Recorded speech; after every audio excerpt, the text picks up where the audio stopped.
Chères Ivoiriennes, chers Ivoiriens, Mesdames et Messieurs, l'Assemblée générale des Nations unies a déclaré les 21 et 22 mars de chaque année, respectivement, Journée internationale des forêts et Journée mondiale de l'eau. La célébration de ces journées est l'occasion d'attirer l'attention du monde entier sur l'importance de l'eau et de la forêt. Ces deux entités, intimement liées, sont d'une importance stratégique et vitale pour le développement des activités socio-économiques durables. Cette année, nous célébrons la 26e édition de la Journée mondiale de l'eau autour du thème « Solutions pour l'eau basée sur la nature ». Par ailleurs, l'année 2018 marque le début d'une nouvelle décennie internationale d'action et cette décennie, proclamée par les Nations unies, est intitulée « L'eau pour le développement durable ». Elle a pour objectif principal la prise de conscience de tous, tant au niveau national que mondial, de la nécessité d'une gestion intégrée de nos ressources en eau et d'une meilleure gouvernance de celle-ci.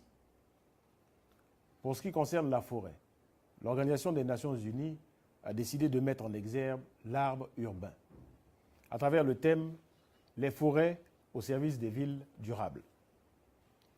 Ces différentes thématiques nous invitent à réfléchir sur l'exploitation de la nature face aux défis de la préservation des forêts et des ressources en eau, tout en assurant l'implication active des populations.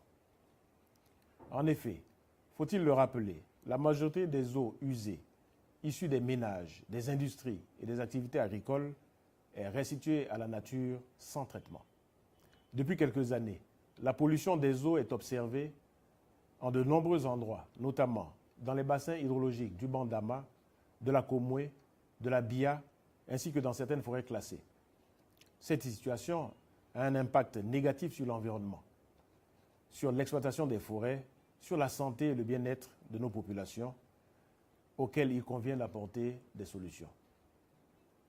Ces préoccupations seront résolues en partie par une meilleure sensibilisation de toutes les couches socio-professionnelles au respect de notre écosystème et par l'introduction de l'arbre dans le milieu urbain.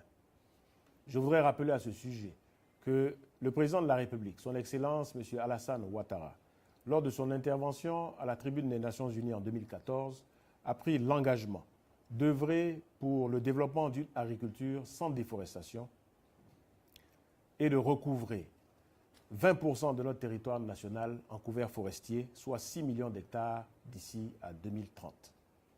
Il est donc impératif de protéger nos forêts et de restaurer celles-ci pour rééquilibrer le cycle de l'eau. Il nous faut également sauvegarder nos fleuves, nos rivières, nos lacs et nos zones humides, afin de préserver notre santé et offrir à nos concitoyens une eau abondante et de bonne qualité. Fort heureusement, certains consommateurs des ressources en eau ont des pratiques citoyennes. En effet, leurs opérations de prélèvement et de rejet sont réalisées dans le strict respect des règles de protection des ressources hydriques et forestières, telles qu'édictées par le Code de l'eau et le Code forestier. Mesdames et Messieurs, dans le cadre de la mise en œuvre du programme du gouvernement, le ministère des Eaux et Forêts entend conduire une politique gouvernementale qui s'articulera autour des 4 axes suivants.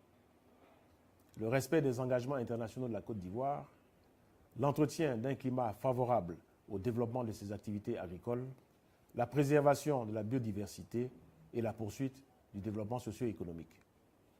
D'ici à 2030, la pression sur la forêt et la demande en eau du pays seront en forte hausse en raison de la croissance démographique, de l'urbanisation accélérée, de la création de nouvelles zones industrielles et des exploitations agricoles.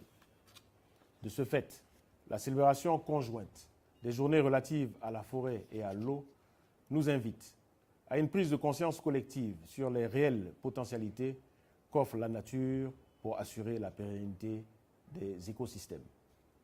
Je rappelle par conséquent, au nom de son Excellence, Monsieur le Président de la République, à la mobilisation de tous. Cette célébration nous offre l'occasion d'encourager les acteurs et partenaires des secteurs de la forêt et de l'eau, ainsi que les gestionnaires des villes, à redoubler d'efforts pour l'atteinte de nos objectifs communs de développement. J'exprime également, au nom du gouvernement, la gratitude de notre pays aux partenaires techniques et financiers. Leur soutien et appui sont déterminants pour la mise en œuvre de programmes ambitieux de reforestation, de verdissement de nos villes et de gestion intégrée de nos ressources en eau. Ce défi sera relevé grâce à une véritable synergie d'action de l'ensemble des parties prenantes. L'eau et la forêt sont nos biens communs.